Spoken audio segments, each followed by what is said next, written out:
Bagamat pansamantalang naantala ang ilang fire inspection sa mga establishmento sa lungsod ng Kawayan, muling ipagpapatuloy ang aktibidad kasabay ng pagsusuri sa paggamit ng body camera ng Bureau of Fire Protection o BFP.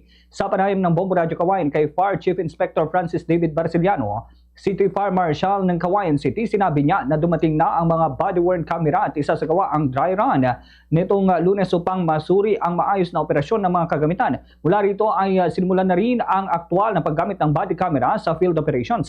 Paliwanag niya, naka-record ang bawat kilos ng mga personnel mula sa paglabas ng istasyon hanggang sa kanilang pagbabalik partikular sa mga aktibidad tulad na lamang ng fire inspection. Layunin nito na palakasin naman ang transparency at accountability sa mga operasyon ng BFP. Bagamat nagkaroon ng mga technical difficulties sa napansamantalang nakaapekto sa schedule ng inspection, tiniyak naman ng Fire Chief Inspector na masusing pinag-aaralan at inaayos ang sistema upang hindi maantala ang susunod na operasyon. Dadag niya, muling ipagpapatuloy ang fire inspection sa mga establishmento bilang bahagi ng patuloy na kampanya ng BFP para tiyakin ang kaligtasan ng publiko at pagsunod ng mga negosyante sa pamantayan ng fire safety. Patuloy din ang panawagan ng BFP sa mga may-ari ng negosyo na makipagtulungan at sumunod sa alituntunin upang maiwasan naman ang sunog.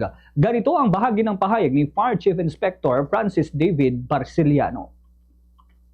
Sa ating mga clients dito sa siyudad ng Kawayan, tuloy pa rin naman po yung aming pagtanggap ng renewal at new application ng Fire Safety Inspection Certificate. Yun nga lang po ay meron tayong konting pagkaantala dun sa issuance dahil pinapatupad po natin itong minandato ng ating DILG Secretary na kailangan ng kawani ng BFP na magkakandak ng inspection ay naka-body worn camera.